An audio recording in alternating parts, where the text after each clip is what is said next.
Game to the Bucks. Let's do this, Kwab. This is wild. This is wild. It just happened about maybe 45 minutes ago. Haven't even processed it. Kwab, how are you? How's it going? I'm good, just like you. I'm kind of like we all saw the notification. We're just like, wait, is this Woj? Is this real? What's happening? Yeah, and I had to double check because of the verification system on X, which is really insane. That got to make sure it was really Woj. You can see in the background it's a little different. I'm at my dad's in Miami. He just had hip surgery and it's his birthday, so that's why I'm here. But had to do a reaction video. Let's get straight to it. The Bucks received Damian Lillard. Let's start there. I think, of course, they were already a contender. They stay the contender. I think right now you would have to make them the favorite. I think having Dame and Giannis on the same team, you have two of the best players in the league. Now you can have a different type of offense where you don't need the ball in Giannis' hands all the damn time, or Chris Middleton's hands doing ISO. You have Dame. You can run a pick and roll with Dame. Not that you couldn't do that with Jrue, but Dame is definitely a little more explosive. He could spread the court a little better than Jrue just because he could shoot from the logo. I think offensively, this team has just got a lot harder to guard. Of course, you're going to lose a lot with Jrue Holiday on a defensive end, so that's something that worries me. Giannis is going to have to do a better job. I say better as if he doesn't do a great job. He's going to have to keep up doing a great job protecting the rim. I think that's why they're pretty comfortable with Dame there playing point guard. If people are attacking the paint, then Giannis can protect the rim. You just got to make sure that you do your rotations on the three-point line and stop players from shooting threes. But Bud likes to drop anyway, so that's their game plan. I love it, man. I love it for all the teams involved, but starting with the Bucks, I think obviously – you could have argued they were the favorite in the East to begin with. I think this solidifies them as the favorite. You lose a little bit of depth, of course, but you keep Middleton. You have Dame. You have Giannis. There's a big three there in Milwaukee, probably the best big three in the East. They're the favorite by far right now, in my opinion. Do they lose a little bit of depth? They lost Grayson Allen, bro. Sure. Sure. Okay. The fact that they were able to make that trade, yes, they're gonna. I feel like they'll miss Jrue because of Jrue being on the defensive side was just so big for them. But getting Dame and all you're giving up, essentially, players that played was Jrue and Grayson Allen, rotation players. I was like, whoa, that's big. And like you said, having a player like Dame who can spread out the floor just because, you have to guard him when he crosses half court, opens up the floor even more for Giannis to work. Giannis is actually a good passer when he's going downhill, so having the option of Dame on one wing and Middleton on the other wing, and if it's like Bobby Portis or Brook Lopez or whoever, Lopez, that's what I'm saying. It just gives him so many options. It's crazy. I was like, I'm shocked. The fact that also anytime that Giannis makes a statement like, "Hey, when it comes to extension time," he kind of puts a little bit of pressure on the squad. Milwaukee's like, "Yeah, we'll make a move." They did that when they got him Jrue, and he signed a one extension. Giannis, please stay. Please don't go anywhere. We'll do anything. All off season, he's been basically been like, "Hey, if you guys are not about winning, I might not be here. If you guys are not about winning." Mad passive aggressive. Very, very. Well, if you guys aren't going to want to win, then I'm not going to want to stay in Milwaukee. And the Bucks were like, "Hey, how about this? We'll go get Dame. How about this one?" And I'm like, I am shocked. From another perspective about this is that the fact that the Blazers made the trade to Milwaukee is, we're gonna speak on this later. It's a big FU to the Heat in different points because obviously they didn't send Dame to the Heat. But also, one of the players that was being linked to the Heat because Giannis was unhappy was like, oh, maybe the Heat would just wait for Giannis. I don't know now, he's going to be happy in Milwaukee. He ain't going anywhere, bro. Dog, if this, on paper, they look like they have the best starting lineup, they should be the clear favorites to come out the East. Yeah. If they have the clear favorites to come out the East. I said the Heat. Well, yeah. But this is crazy. I don't know. Like you said that you like everybody. Like, I'm still waiting to see where Jrue ends up because I feel like he's not going to be. Yeah, the Blazers. We'll get to that in a second. I just wanted to add too.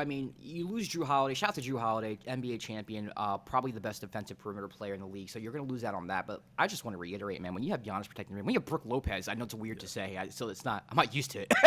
When you have Brook Lopez protecting the rim, Yeah, you definitely can, at least sacrifice a little bit on the perimeter. Your rotations just have to be on point.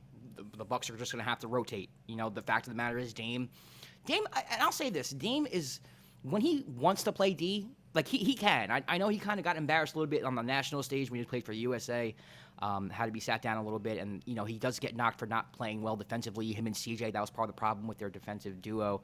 But there are times I've watched enough Blazer games, trust me. There are times where Dame does play defense and does hold his own defensively. So if he can hold his own, I think the Blazers. I think the Bucks will be fine. And if he can't, you have Giannis, you have Brook Lopez there to defend the rim. You just got to rotate a little bit. Moving on to the Blazers, Kwab, what do you think about this for the Blazers? Do you like this for the Blazers? They get, I will look at this now. Sorry, Jrue Holiday, DeAndre Ayton, Tremonti Kamara, and a 2029 first-round Bucks pick and a Bucks pick swap. So they get DeAndre Ayton and some picks. Pretty much. Which was kind of like. But also you get Jrue Holiday, who all indications say they're going to move on from him. But you're going to get picks for Jrue Holiday if you trade him, and maybe a player. So you don't know what you're going to. This is like incomplete for the Blazers. But so far, what do you think? I think that I think you also heard the rumors about like Nurkic essentially being traded for Ayton. Like that was going on. Like that's been going on forever. So for that to happen, it gives them like. Because Ayton is he's still young. It gives them a young lineup. The Blazers are a young lineup. And one of the problem areas everybody was looking at was like, well, they have all these guards. They have all these wing players. They need some size. So picking up Ayton, I think, is a good pickup. Again, trading your superstar is hard when it's like public because you're not going to be able to – that what you're getting back, it doesn't equate to the same as the superstar you had. It never feels like, oh, we won a trade. But I feel like making that they were able to, it's a solid move. I feel like it's a solid move for the Blazers. Yeah, I like it a lot for the Blazers. I'm not gonna lie. You get DeAndre Ayton, who is still a really young talent, someone who I think was just unhappy in Phoenix, and his plays showed that. But I do think he's a valuable piece to have going forward, especially when you have Shaedon Sharpe and Scoot Henderson. I think two players who are projected to be very good in this league. Now you have your center who can kind of anchor that. I think it's a great start for a rebuild for sure.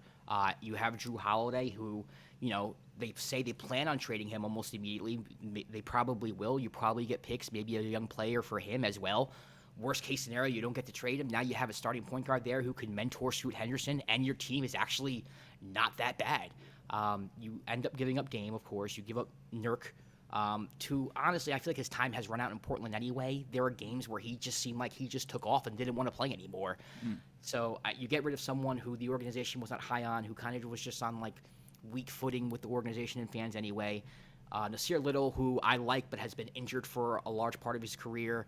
Keon Johnson, who has been a grinder. I like Keon. He's someone who plays really hard, but he's not someone who, if you lose in a trade, you're going to cry about it.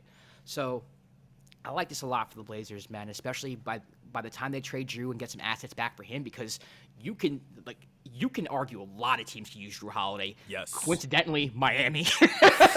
Miami could now Miami and Blazers are like, well, all right, what about Jrue? What about Jrue now? Drew?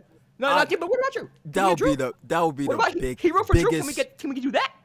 That would be the wildest right? middle finger. They end up getting hero. Dog. They end up getting the package that they offered for Dame for Jrue, but I don't think Riley would do that. I don't think he would even do teams that. like the Sixers back to Philadelphia. Jrue, come on, like if I'm Philly right now, I'm hitting up Portland. Like, all right, well, what do you want? What do you want for Jrue? Because I think Jrue, can anchor that perimeter like defensively. He's a leader. He can run the offense. I don't think he'll get in the way with Maxey. I think Jrue could help out the Sixers a lot as well. There are a bunch of teams in this league. The Celtics even. Do you know one team I'm really like I don't know if it'll happen, but I feel like he would fit perfectly on? Yeah. The Bulls.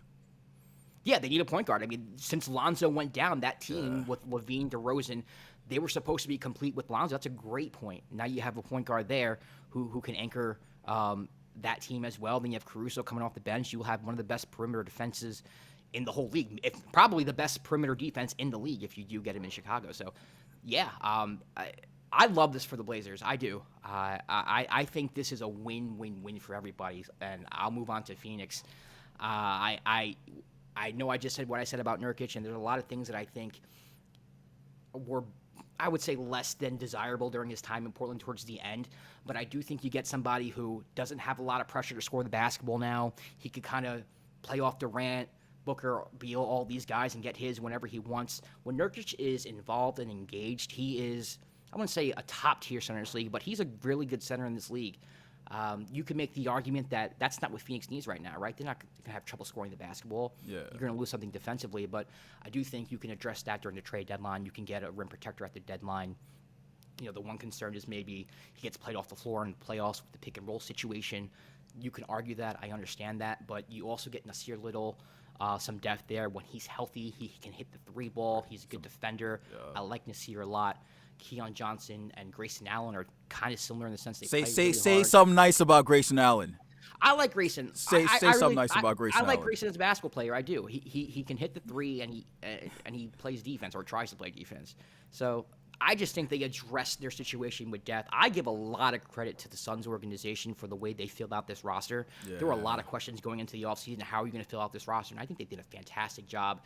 This is one of the rare situations where a three-way trade is like a win-win-win for everybody, because I do think this made the Suns better. I think this makes the Bucks better. And I think this is a perfect way to start your rebuild if you're the Portland Trailblazers.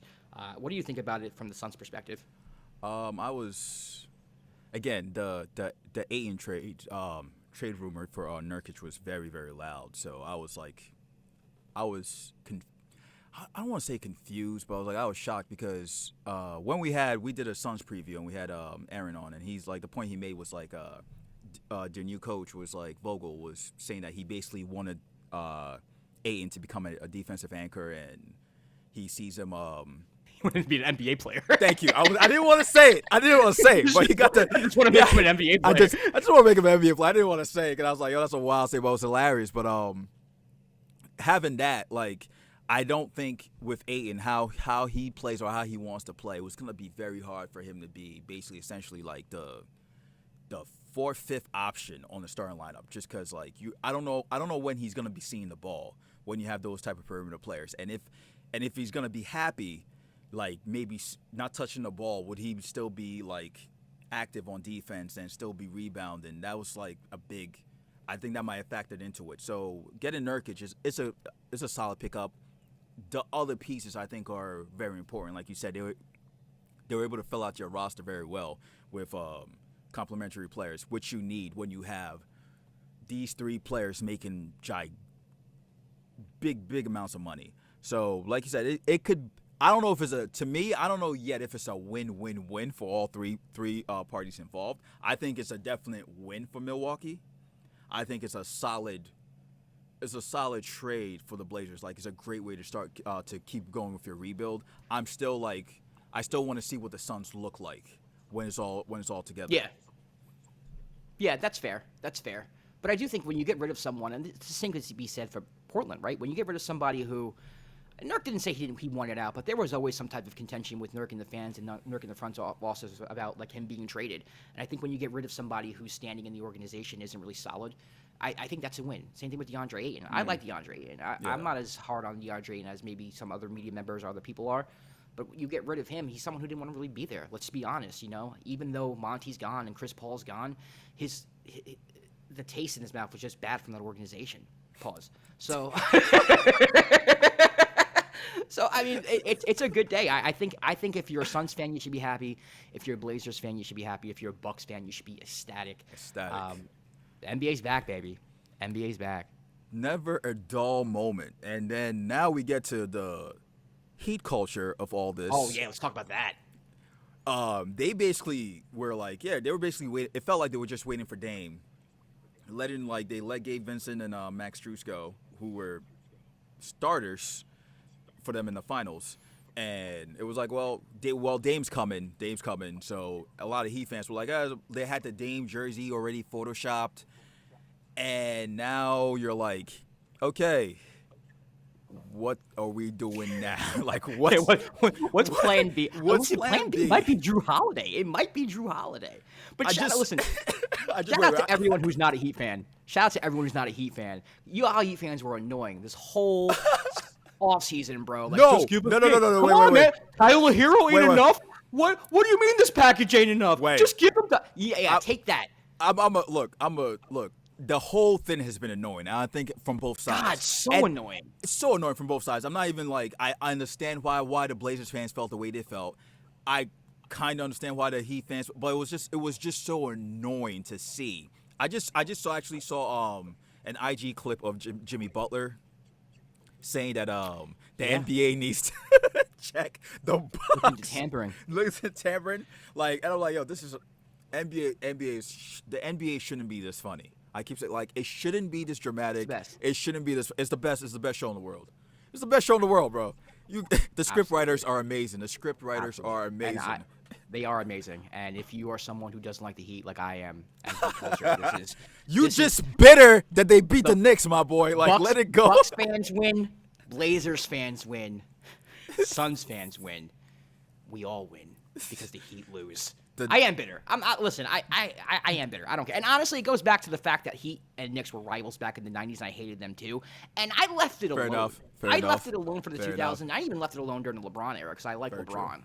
But it just reinvigorated. Like, I'm traumatized, bro. And I'll admit it. I don't give a damn. I look, as a fan of a team in the East, I don't like it because, like, how the hell are you supposed to beat the Bucks? Well, that's true. In a 7-game, like, if everything goes right, like how it looks on paper, how the hell are you supposed to slow down the Bucks? I don't know if you can. I really don't know if you can.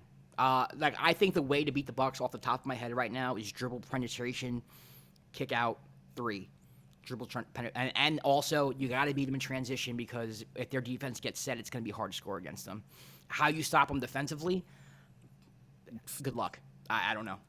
I really don't know. That's the one thing where it's like, how do you get stops when the ball's in Damian Lillard's hands in ISO situation, pick and roll situation? If the ball's in Chris, like, it's just you got to pick your poison because Brook Lopez, like, it's what are you gonna do? It's gonna be tough to stop this team for sure. I think the one thing we always talk about how the NBA is such a business. I guess a couple of days ago, Jrue Holiday put out a statement. I guess in an interview, we're saying that, like, he can't wait to run it back. He feels like he can see the rest of his career ending in Milwaukee, and he's excited about what they're building. He gets traded. Their Adrian Griffin, their new coach, in an interview, they asked him about how he sees the team, like, progressing offensively, and he was like, "Oh, we're not really worried about offense. We're gonna get it through our defense because we have great defenders." And in my mind, when I read that, I'm like, "Oh, he's talking about Jrue Holiday." Now Drew's gone. Like, now you got it. Like, it's gonna look crazy. It's gonna look crazy. It's gonna look crazy, but I love it. I love the NBA. Listen, I want to hear your comments. We want to hear your comments for sure. So leave a comment in this comment section, letting us know what you think about the trade, what you agree, what you disagree. I don't know what this is. I don't know what this is. Comment below. Just comment down here. Let us know what you think of the trade. Kwab and I definitely want to pull up some of your comments and respond to them on our shows as well. You are a part of the show just as much as we are. So, listen, we're going to be hitting you more with some season previews. We have the Spurs. We have the Rockets coming up. So, shout out to y'all. Shout out to Texas right there. We have the Raptors coming up as well. We haven't done the Bucks. We haven't done the Blazers. We stayed away from the Blazers for a reason. And the Heat as well. And the Heat, that he was going to go to Heat. But now that the trade is done, we're going to be bringing those teams as well. But thanks for joining us for the reaction. Guys, we will see you for another episode of The Dime.